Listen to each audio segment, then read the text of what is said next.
Hey there. Hey there. This is Kenya LaShawn, aka Witchy Ways, and I want to ask you today, um, just to ask yourself, are you water or poison to the people you meet? Goodness gracious. Are you water or poison to the people you meet? When you interact with someone and you walk away, did you leave that person with water or did you leave that person with poison? Um, this is on my mind because so many times I've spoke to people or I avoid people because they never have nothing good to say. Never.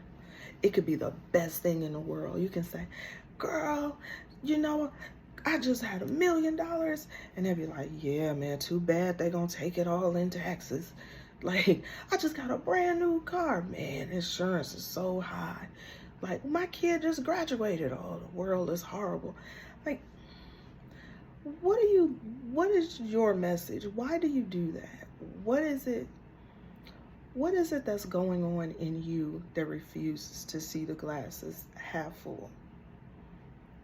Or even just half? Why is it always half empty? And I remember growing up, I had this thing where I didn't want to be like anyone else. And so everything someone said, I would think about it and I would find an opposing view. And that carried on to me as I got older, like young, older, high teens, early 20s. You know, I would try to find an opposing view because I wanted to stand out in the room. And one day I had to check myself and I was like, girl, you ain't got to do that. Like, you are really doing the most. Just stop. And I have done a lot of things to train me to make me a better person, and I do it every day. I take constructive criticism very well. I am unapologetically me. I am an adult. I'm a lot older than people may think. So there are some things that's just me and you may not like them, and I'm okay with that.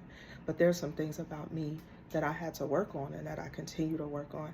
And so, you know, in the power of start and in the power of accountability, I want to ask you to ask yourself, when you leave a room, what do you leave behind? Are you water or poison to the people you come across? And if you can be honest with yourself and say, yeah, I do kind of harp on the negative a little more than the positive. Yeah, I do find the wrong thing to, maybe, just maybe that's something you want to work on. Maybe, you know, that might be why you have the reaction you have or why you attract the people you attract. Um, as it relates to men, you know, ain't no good men out there. If you live in a world that ain't no good men out there, then you're going to attract a whole bunch of ain't no good men because your expectations are low. Um, I'm a woman and I tend to think there's some great men out there. I've ran across some amazing men. I've been married and divorced, and I've been married and divorced to an amazing man. Just because we didn't work don't make them trash, you know? So I just think that now I've also been in some relationships that were truly trash. And I had to look at myself though, because I knew I stayed way too long. I saw the signs and I should have left and I didn't. That falls on me. I can blame them for being trash, or I could blame me for not getting rid of the trash as soon as I saw it. You know, the role a person plays in your life, that's on you. No one has to have full access to you. You get to change your access code whenever you feel like it. If I met you today and I don't like something that went on today, I could change my access code today. I don't owe that to nobody but myself. And that's something that I think, you know, as women, we should probably consider is, you know, just changing your access code a little earlier, because that's poison. They're leaving poison in the room that they left. I was in a room yesterday full of amazing men, and I've been thinking about this all day and how to add this to what we talk about today, because I haven't been in a room with that many great men in a long time. And these were coaches. My son went on a college visit, and we were in a room full of coaches. I was indifferent about the school itself, indifferent about the visit, but I'm trying to raise a man, and to me a man is not nothing if he can't stand on his word. That's my bottom line. If I find that your word is trash, I have nothing to do with you at that point. But my son had gave his word that he would go on this tour, even though he had kind of made up his mind where he wanted to go. So it's like, why go on this tour if I know where I'm going to go? And I gave him, I said, what do you think? You know, let me know what you think. I was always going to make him go.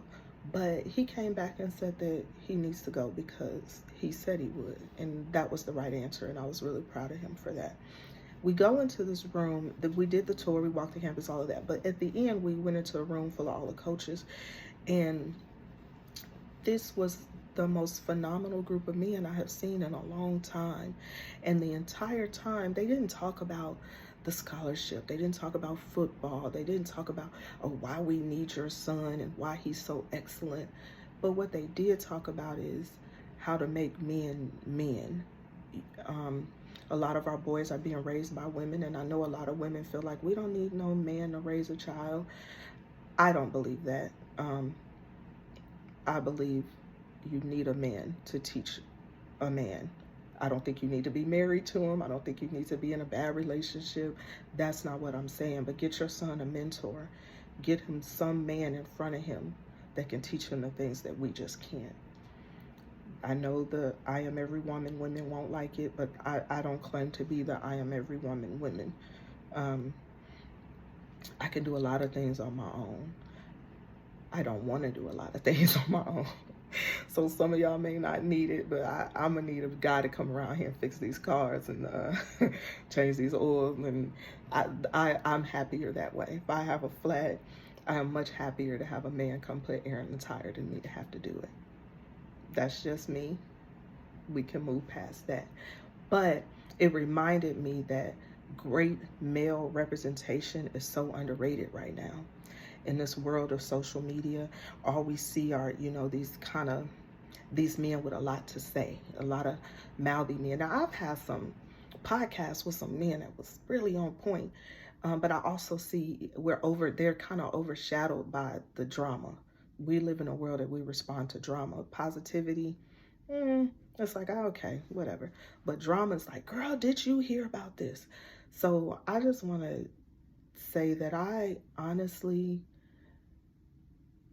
want to give some type of acknowledgement to the men who are just out here holding it down.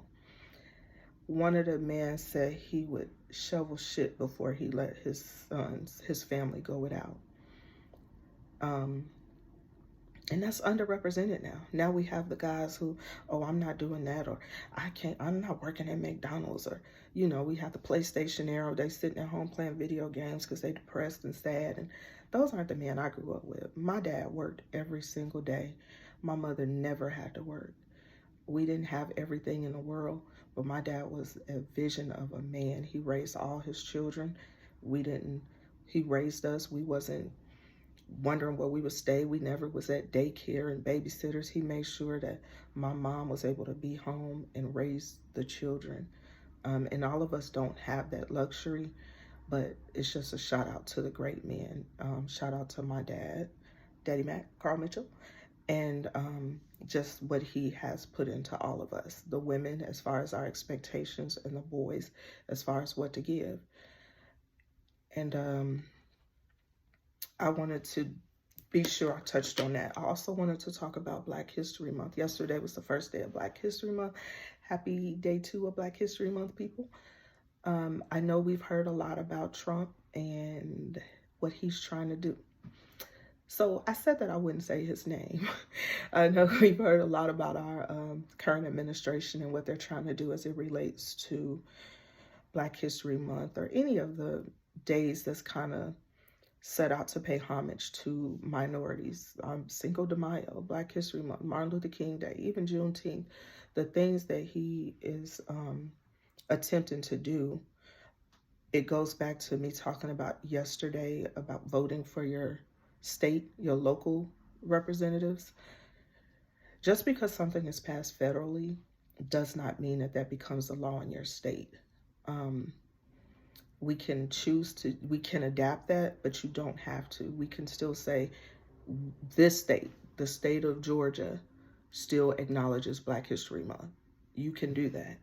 So again, when we say, you know, our vote doesn't matter, I don't agree.